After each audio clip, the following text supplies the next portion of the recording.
అధ్యక్ష, గౌరవ సభ్యులు చెప్పినట్లు ఇప్పుడు 24-25 బడ్జెట్లో 121 సెంటర్ అంటే రాష్ట్ర వ్యాప్తంగా 121 సెంటర్లో కేవలం 6,040 మంది విద్యార్థులకి 6,04,00,000 రూపాయలు ఖర్చు పెడతాం జరిగింది. మీరు చూస్తే గతంలో కూడా డీటెయిల్స్ మొత్తం నా దగ్గర ఉంది అధ్యక్ష. అంటే ఎక్కడ ఒక రేషియో లాగా లేదు. కొన్ని సంవత్సరాలు ఎక్కువ ఉన్నాయి, కొన్ని సంవత్సరాలు దాదాపు 10 కోట్లు ఖర్చు పెట్టాం. వైకాపా ప్రభుత్వం సమయంలో అయితే 40 లక్షలు ఖర్చు పెట్టినా కూడా సంవత్సరాలు ఉన్నాయి. అంటే ఇది ఒక ప్రణాళికబద్ధంగా చేయలేదు, ఏదో నిధులు ఉన్నాయి చెయ్యాలి ఒక టిక్ బాక్స్గా చూసాం తప్ప పిల్లలకి మెరుగైన విద్య అందించాలి, వాళ్ళ తల్లిదండ్రులకి విద్య లేక వాళ్ళు ఎట్లయితే వలసలుగా వెళ్లాల్సి వస్తుందో అలాంటి పరిస్థితి పిల్లలకి రాకూడదు అనే ఆలోచనతో అయితే గతంలో పనిచేయలేదు. ఇది చాలా సీరియస్గా తీసుకుంటున్నాము అండ్ మీకు ఎలాంటి డౌట్ వద్దు. అసెంబ్లీ సెషన్లు అయిన తర్వాత కూడా గౌరవ సభ్యులందరితో కూర్చుంటాను, ఆ పార్లమెంట్ సంబంధించిన సభ్యులతో we will discuss thread bear.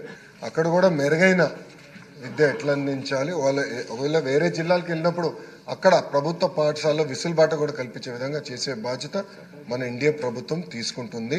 అంతేకాకుండా అధ్యక్ష, గ్రాస్ ఎన్రోల్మెంట్ రేషియో కానీ దాని స్టూడెంట్ టీచర్ రేషియో కానీ అన్నిట్లో మన పార్లమెంట్ అంటే కర్నూలు పార్లమెంట్ వెనుకబడి ఉంది, అంటే అలాంటి డౌట్ లేదు.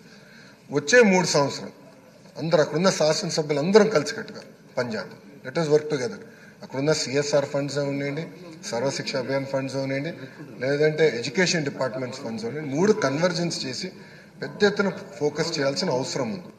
అంటే ఎలాంటి డౌట్ లేదు, చేద్దాం కలిసికట్టుగా చేసి 3 సంవత్సరాలు మార్పు తీసుకొచ్చే బాధ్యత మనందరం తీసుకుందామని సభాముఖంగా గౌరవ సభ్యులు తెలుపుకుంటూ ఒక ట్రాకింగ్ సిస్టమ్ పెట్టుకున్న ఆర్టికల్స్ కూడా వచ్చినాయి.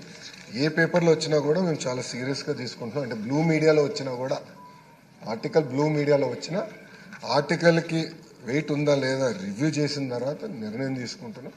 ప్రతిదీ చాలా సీరియస్గా తీసుకుంటాం. మీకు డౌట్ వద్దండి ఈ విషయంలో. మేము రాబోయే 2-3 నెలలు మార్పు అనేది మీరు గమనిస్తారు. ఇంకేమైనా ఫీడ్బ్యాక్ ఉంటే కూడా గౌరవ సభ్యులు తప్పనిసరిగా మాకు ఇవ్వండి.